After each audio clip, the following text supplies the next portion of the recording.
আমি সাতক্ষীরা 6 আসনে গাজী নজরুল ইসলামের অপকর্মের কারণে আমি এই দলটাকে প্রাপ্যত্ব দিয়ে আমি একজন কর্মী ছিলাম, কিন্তু সেটিকে বাদ দিয়ে আমি কোনো রাজনীতি করবো না বা কোনো দলের সমর্থন করবো না। এই জন্য দুধ দিয়ে গোসল করছি। সবাইকে ধন্যবাদ। সাতক্ষীরা জেলা শ্যামনগর 4 আসনের যে এমপি গাজী নজরুল ইসলাম যে একটি অনৈতিক কাজ এবং অপকর্মের সাথে লিপ্ত হয়েছে, এটা আপনারা দেখেছেন বিভিন্ন মিডিয়ায় এটা প্রচার হয়েছে এবং এটা প্রমাণিত হয়েছে। দল ইতিমধ্যে তাকে বহিষ্কার করেছে। তো এই জন্য সে খুবই মর্মাহত এবং আমরা সবাই এই শ্যামনগর এবং তথা এই অঞ্চলের মানুষ সবাই মর্মাহত এবং আমরা এটাকে ধিক্কার জানাই এবং নিন্দা জানাই।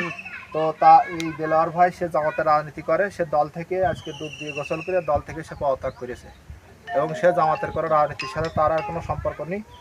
তো আমরাও এই গাজী নজরুল ইসলামের এই যে 4 আসনের এমপি হিসেবে তাকে দেখতে চাই না, তাকে দ্রুত পদত্যাগের আহ্বান জানাচ্ছি।